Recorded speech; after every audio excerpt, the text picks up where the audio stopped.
UltraSearch review. So you're on your PC, drowning in files, folders everywhere, and the built-in search is crawling.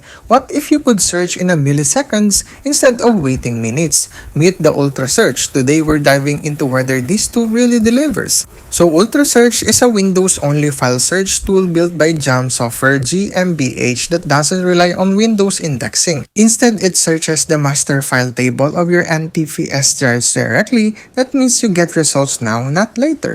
So when you type your search, UltraSearch reads the MFT, the internal catalog of your NTFS drive, so it skips the slow parts of indexing. You can filter by file name, wildcard patterns, dates, file size, and attributes like hidden or system. Powerful stuff, but it's optimized for NTFS only. If you use FAT32 or EXFAT, you'll face limitations. So for you, the advantage is speed and precision. UltraSearch reads the MFT, the internal catalog of your NTFS drive, so it skips the slow parts of indexing. You can filter by file name, wildcard patterns, dates, file size, and attributes like hidden or system. Powerful stuff, but it's optimized for NTFS only. If you use FAT32 or EXFAT, you'll face limitations. So for you, the advantage is speed and precision.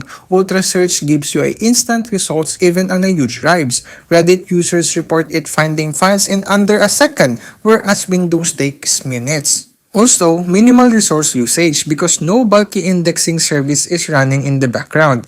Lastly, its portable version. You can run it from your USB stick without installing, which is great for technicians. However, it's not perfect. You should know that it works only on NTFS formatted drives. It's Windows only. If you need full text search inside the files, it might not cover everything as some index-based tools do. And lastly, the UI could feel a bit dated for some users. Some forums report less frequent updates compared to competitors. And a final verdict, if you're on Windows managing large NTFS drives and you want file name searches done at lightning speed, UltraSearch is a strong choice. If you need full text search across mixed file systems or you're on a Mac or Linux, you might want to shop around. It's simple, fast, and efficient for the right scenario. Also note that the latest version as of late 2025 supports features like zip archive search and date keywords like today and yesterday. So if you found this helpful, like and subscribe for more quick-fire software reviews. What tool should we cover next? Drop a comment below and thanks for watching.